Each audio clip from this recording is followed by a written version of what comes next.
Thomas Bruczynski here from Landing Cube with another video on Facebook ads for Amazon products.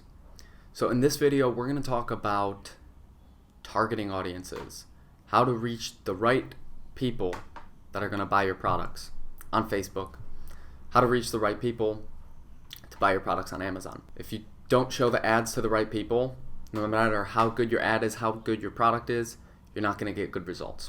So it's super important. And before I go into what makes the best audience, understand again that testing, split testing, and allowing data, making decisions based on data to find the right audience, that's the best approach. I can give you advice on how to build an audience, but if you're not testing different audiences, you're going to have a hard time finding the best audience for your products. That being said, there are some best practices and some mistakes to avoid. So a few things here. So if you're an Amazon seller and you have a backlog of sales, let's say you have at least 1,000 sales from your, the products that you're selling on Amazon, and if they're related to each other, then you can download a report in Seller Central that gives you the buyer shipping address and the buyer names, and you can download that, format a spreadsheet, and upload it into Facebook and create a lookalike audience to show ads to people that are similar to them based on all the data that Facebook has on its users. And we have another video that shows you step by step how to do that, and we'll include it in the description below. So that is, in most cases, the best type of audience to build, because one, it's within Amazon's terms. If you do a custom audience to that list, it's against Amazon's terms because you're not allowed to market to their customers. Now, that being said, if you collect emails and contact info before someone goes to Amazon, then it's your customer, it's your contact. You can build a custom audience to your email list. So yeah, if you have an email list, if you have a website that gets traffic, if you have a big Facebook page, doing a custom audience to those people makes a lot of sense. We had a Landing Cube customer that reached out and said, hey, they didn't get great results on an ad, and I told them to send me a screenshot of their ads and their targeting audience, and the audience they used was a lookalike audience of their Facebook page. And that's not a good approach, because if you're going to do a lookalike audience, do a lookalike audience of buyers. If you do a lookalike audience of a Facebook page, only a small fraction of your Facebook page, even if you have a huge page, only a small fraction of those people are going to be buyers. So doing a lookalike audience to your Facebook page is not going to result in a lot of sales. If you're doing a campaign to get more page likes, that could make sense, but for sales, it doesn't make sense.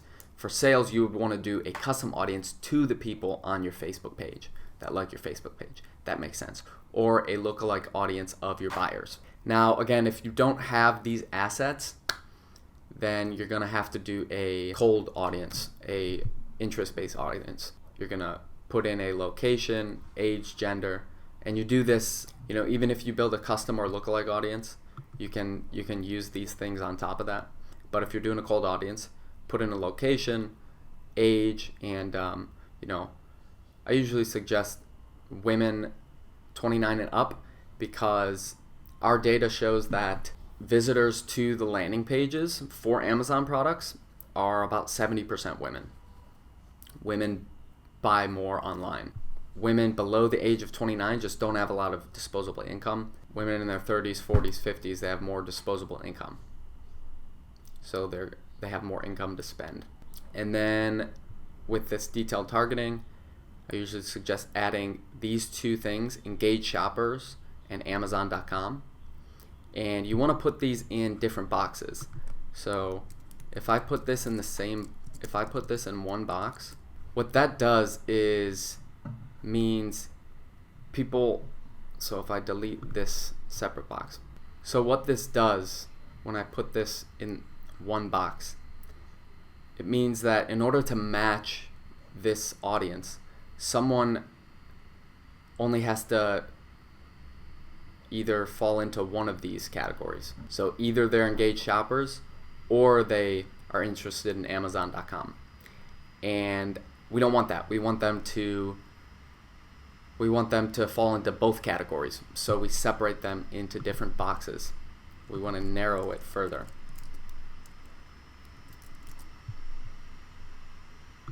Now, here I have the multiple demographics in one box. So parents of newborns, parents of toddlers, and parents of preschoolers. And I just put it in there because it's kind of all the same category, just parents with children 5 years and younger. And obviously for your particular product and your particular target customer, you're going to have to be creative. Think about what kind of demographics, behaviors, and interests that your best customer would fit into. So here we have this audience that has about 290,000 people, which is a good size audience. If you go lower than this, 100,000 and below, it gets really small, and Facebook will have a hard time finding the right people and optimizing. Also, if you go really high, above 5 million, 10 million, again, that's going to be very broad, and it's going to take a long time for Facebook to optimize for that. So I usually suggest somewhere between about 250,000 and 5 million, somewhere in that range. If you're doing something like this, you don't want to add a bunch of, so let's say we're selling green tea. So if you're selling matcha green tea, for instance, I would not recommend putting these two interests in the same box, even though they're related. Actually, probably because they're related.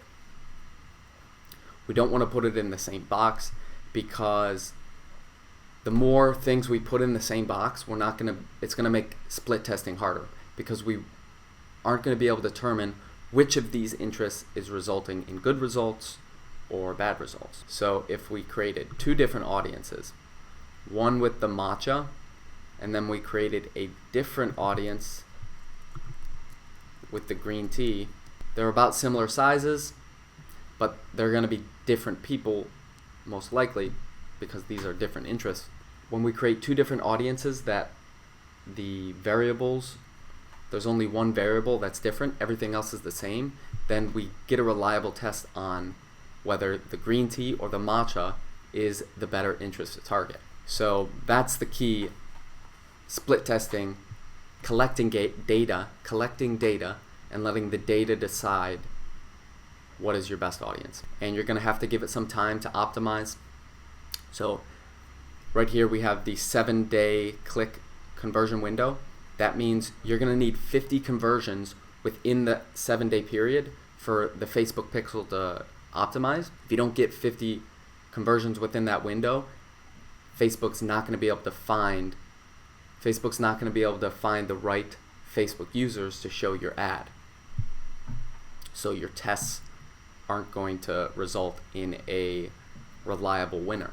That means if you continue running the ad based on the winners, it's likely that those results aren't going to carry through in the future because the pixel didn't have enough time to optimize. If you don't have any assets, you're going to have to build a cold targeting audience. And again, keep these simple so that you can test. And if you do have assets, creating a lookalike audience from your Amazon customers, that's going to be your best approach. And even when you're doing that, you're going to want to split test different variations of it. So let's say you upload your Amazon customers and create a lookalike audience. You're going to upload a source, which is going to be, that spreadsheet of the buyer shipping address and buyer names. And again, we have a video that shows you how to do that, and we have a spreadsheet add-on for Google Sheets that is going to help you format the spreadsheet to make it easier to upload it into Facebook. So we'll put that link in below. So you're going to upload the source, and then you're going to choose your location, and then you can change this audience size. So the 1% audience size is the most narrow. So that means that the ads are only going to be shown to the people that most closely resemble your source data. And as you increase the audience size, it just casts a wider net. So you can create two different audiences, a 1% audience and a 2% audience, or a 1% audience and a 4% audience. You get the point. Or you can create a 1% audience and then add, these detailed targeting things on top of it. Or you can change the age, gender. But the moral of this video is you want to test different audiences. Almost always a lookalike audience of buyers is going to be your best audience. We had one landing cube user who ran a Facebook ad to a lookalike audience of his Amazon customers, and then a cold audience, and the lookalike audience got conversions at 1/10 of the cost of the cold audience. So it's a magnitude difference. In terms of this detailed targeting, there's really, the options are really endless. You're gonna experiment, think about who your target customer is and what they're into. How would you describe them if they have life events, just graduated, new job, if they're interested in certain magazines or TV shows or foods, restaurants, competitors, big competitors in your niche that they might be interested in. The targeting options are quite bountiful, and building these out and including the engaged shoppers and Amazon.com interests is a good approach. And test different things. And even if you don't have any assets right now, by doing this stuff correctly, you can build up those assets, an email list, make more Amazon sales. So then you can, in the future, your performance of your ads are going to get even better over time, because you can build up those audiences and create more effective audiences over time. So that's the deal. Lookalike audience of buyer data, if you have it. Cold audiences, keep them simple, not too big, not too small, and test different audiences to improve over time.